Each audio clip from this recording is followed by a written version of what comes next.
inside. Kamusta ng asawa mo? Ligtas na siya. Mabuti naman. Kung nagkataon habang buhay kong hindi mapapatawad ang aking sarili. Nakita mo sigurong nandito na si Reggie pati mga gamit ninyo. Sobrang na yatang sakripisyo ko. Dapat siguro turuan mo ng asawa mong matanggap ang iyong anak. Ubus na ubus ng panahon ko eh. Sirang-sira na nga pati mga plano ko sa buhay ko. Ayan, ayos ng mga papeles ko. Tutulungan daw ako ng pinsan kong makapagtrabaho sa States. Eh kung lagi naman ako matatali dito dahil Maraming salamat, titas. Napakabuti mo. Hanggang sa lumaki si Reggie, tatandaan kong everything began as a business arrangement. Pero minahal mo siya.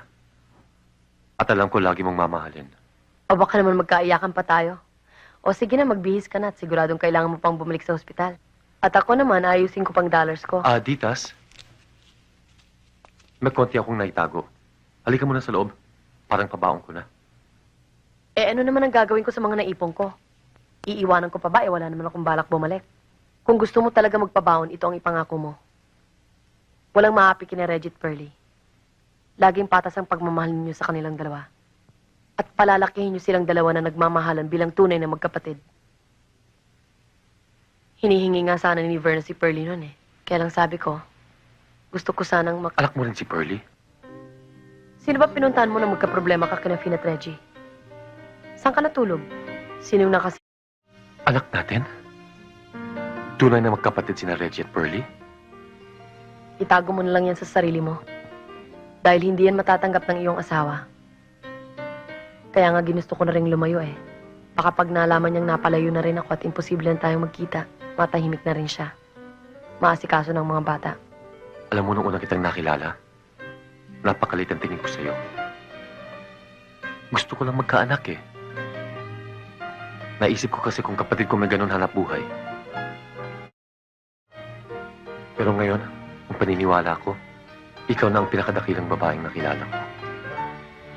Tama ng daldalan. Pumapatak ang metro ng taxi eh. O sige, wala lang sulatan ah. Kahit postcard. Bye. Dito tayo, dito tayo. Ayun, si Bernie!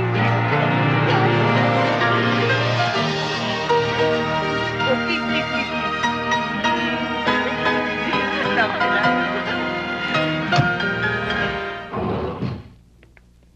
Steve, wait!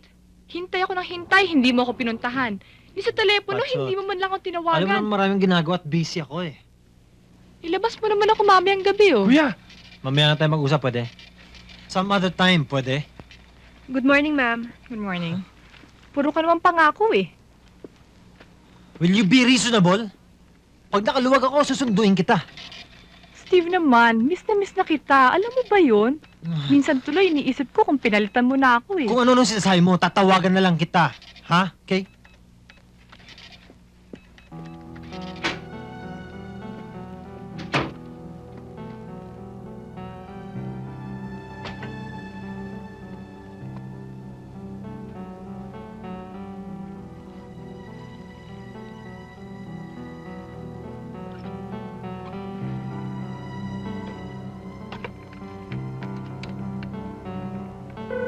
Excuse me. Hello? Leng, nakalimutan ko sabihin sa'yo. Ako na lang susundo kay Christy mamaya. Hmm?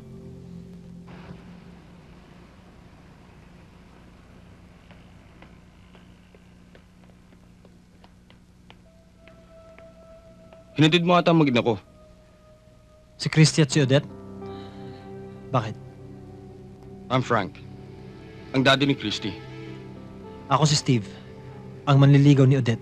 Layuan mo si Odette, pwede? Ang pagkakaalam ko, hindi siya ikinasal kahit kailan. At libre siyang pakasal kung kanino niya gusto. Pwede bang makiraan?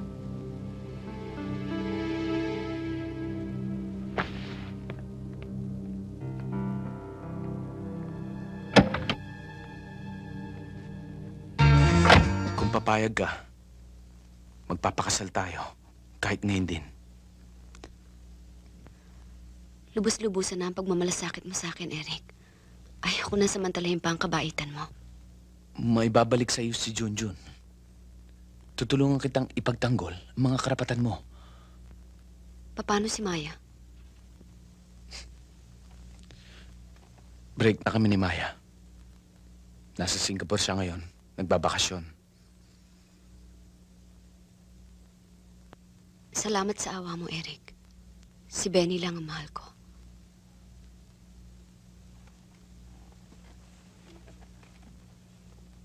Matagal nang patay si Benny. Pakakasal tayo. Alang-alang kay Junjun. Kalimutan na muna natin ang ating mga pangsarili. Saka na lang natin pag-usapan ang tungkol sa pag-ibig.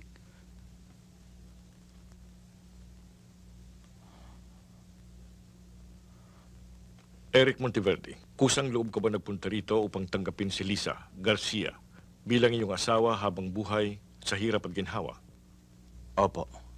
Ikaw, Lisa Garcia, kusang loob ka ba nagpunta rito upang tanggapin si Eric Monteverde bilang iyong asawa habang buhay sa hirap at sa ginhawa? Opo. Walang hiya ka! Walang kwenta kang anak! Bakit ba pinakasalan ng malditang yan? Francia! Tama na yan!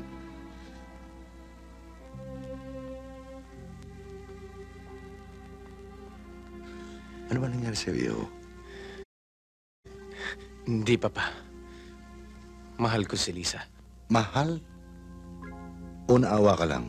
Nung una, yan din ang naisip ko. Mahal ko siya, Papa.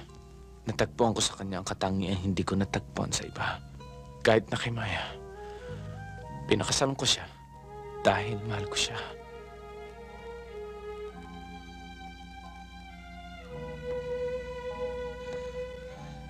There's nothing we can do. Eric is old enough to make his own decisions.